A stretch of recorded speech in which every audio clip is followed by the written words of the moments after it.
Every once in a while here on Lone Star Lore, I think we need to have a kind of a cleanup program or tie up loose ends. And there are several of them I'd like to discuss today. One was not too long ago, a letter came into News 24 asking me what the name of the artist was that used to be with Milk Drop Mo on television, sponsored by some dairy company or ice cream company. And children would send in doodles, and this artist would make something artful from it, and then the child that sent it in would get a prize. Well, I called a bunch of old timers that I know from television in the old days, and none of us could remember.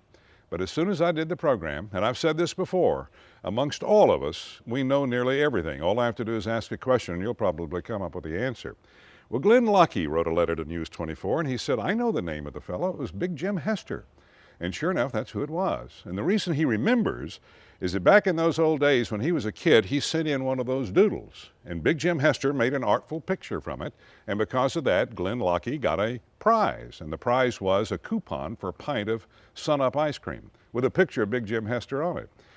Now, Glenn showed a lot more maturity than I would have at that age. I'd have taken the ice cream, but he didn't. He didn't spend his coupon. He kept it, and today he still has it in his possession with a picture of Big Jim Hester on it. So thanks for that information.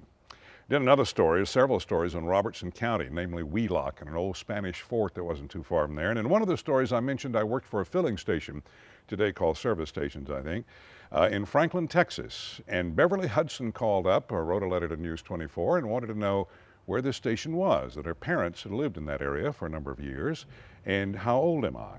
Well, the answer to those two questions, the service station was the Reinhardt-Humble station on the west side of Franklin, over toward Hearn. These are all cities that none of y'all have ever heard of before. And it was owned by the Reinhardts, and they had a son named Kenny, who is now a football coach in Robertson County, and they had a daughter named Roylene, for whom I had a great crush. I think she still lives in Houston, but I haven't heard from her in years. So that's and I'm 65, by the way. The other thing is the Marfa Lights. I don't think anything I've told you yet about Lone Star Lore has generated as many letters as the Marfa Lights.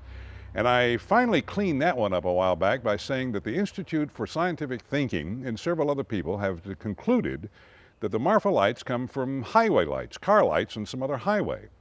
But in the first story, I said something to the effect that there were stories about this written prior to automobiles, so how could that be?